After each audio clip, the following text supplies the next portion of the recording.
शिव केवल एक देवता नहीं है। शिव का अर्थ है कल्याण, शांति और चेतना। शिव है निराकार, निष्क्रिय, ध्यान में स्थित, समय और मृत्यु से परे। शिव कुछ करते नहीं दिखाई देते, लेकिन सब कुछ उन्हीं में घटित होता है।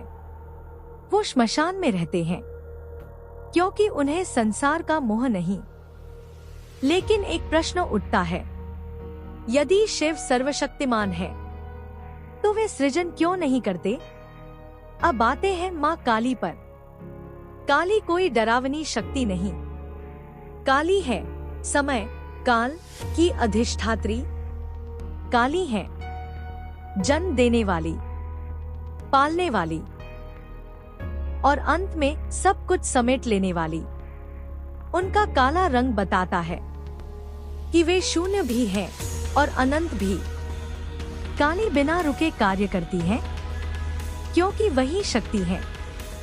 लेकिन फिर प्रश्न उठता है, यदि शक्ति ही सब कुछ है तो शिव की आवश्यकता क्यों? यहीं से असली ज्ञान शुरू होता है। शास्त्र कहते हैं, शिवः शक्त्यायुक्तो यदि भवति शक्ता, अर्थात शक्ति के बिना शिव भी निष्क्रिय है। और उतना ही बड़ा सत्य यह भी है, शिव के बिना शक्ति दिशाहीन है। समझिए इसे ऐसे, शिव चेतना, काली ऊर्जा। बिना चेतना के ऊर्जा विनाशकारी हो जाती है और बिना ऊर्जा के चेतना निष्प्राण रहती है। इसलिए तंत्र कहता है, शिव और काली दो नहीं, एक है। अक्सर लोग पूछते हैं, मां काली शिव के ऊपर क्यों खड़ी है? यह अहंकार नहीं है, यह संदेश है। काली का पैर शिव पर होना बताता है शक्ति को चेतना का आधार चाहिए, और शिव का शांत पड़े रहना बताता है मैं शक्ति के बिना कुछ नहीं। जैसे ही काली को यह बोध होता है, उनकी जिह्वा बाहर आ जाती है। यह अहंकार का क्षय है। यह केवल कथा नहीं, यह जीवन का सूत्र है।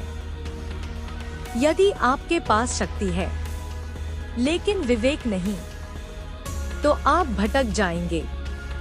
यदि आपके पास ज्ञान है लेकिन साहस नहीं, तो आप ठहर जाएंगे।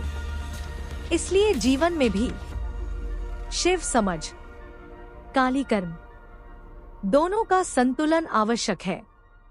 तो अब बताइए, शिव और काली में श्रेष्ठ कौन है? उत्तर है, जहां शिव है वहां काली है, जहां काली है वहां शिव है। यही अद्वैत है, यही तंत्र है, यही परम सत्य है। यदि यह ज्ञान आपको स्पर्श करे तो इसे केवल सुनिए नहीं, जीवन में उतारिए।